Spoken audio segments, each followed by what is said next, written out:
আওয়ামী লীগের সাথে ইতিমধ্যে রয়ের মাধ্যমে এই জামাতের সাথে আতা ধরে গোপনে গোপনে লুঙ্গির তেলের থেকে আগাচ্ছে।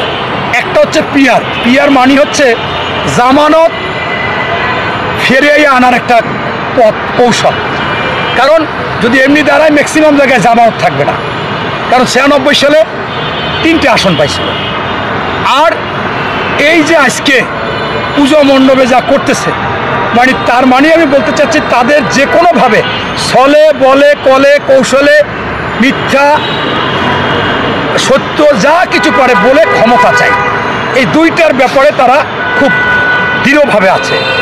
আমি আপনাদেরকে বলতে চাচ্ছি যে তারা অন্যের মাথায় লবণ রেখে বড়ই খেতে চায়।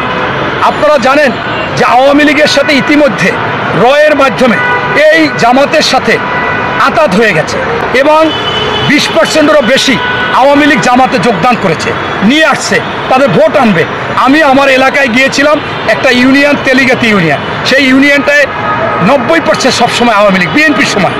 তাদের কাছে আমি গিয়েছিলাম, তাদের বললাম যে আপনারা ভোট কিসে দিবেন, সদ্য ভেসে গেছি। আমি বলি নাই আমি স্বাভাবিক মানুষ। মহিলাদের কাছে বলে যে আমাদের স্বামীরা বলে দিছে জামাতকে দিতে হবে। আমি কেন ভয়ে, কেন ভয়ে? জামাত ক্ষমতায় আসবে আর না দিলে অসুবিধা হবে।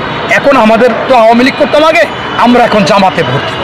আমি অবাক হয়ে গেলাম। তাই আমি বলতে চাচ্ছি ওই ভিপি নূর এনসিপি বিএনপিকে চাপ দিয়ে আর একজনকে চাপ দিয়ে এই আওয়ামী লীগ নিষিদ্ধ করতে চায়, যাতে জাতীয় পার্টি নিষিদ্ধ করতে চায়, যাতে এই ভোটগুলো তারা পায়।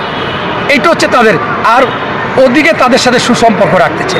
আজকে ঠিক তদ্রূপ পূজা মণ্ডপে গিয়েও এই ব্যারিস্টার শিশির মনির তিনি যে কথা বলছে যে পূজা আর রোজা এপিটুপি, আবার বলছে যে মুসলমান হইলে নয়নের মণি আর হিন্দু হয়েছে প্রাণ।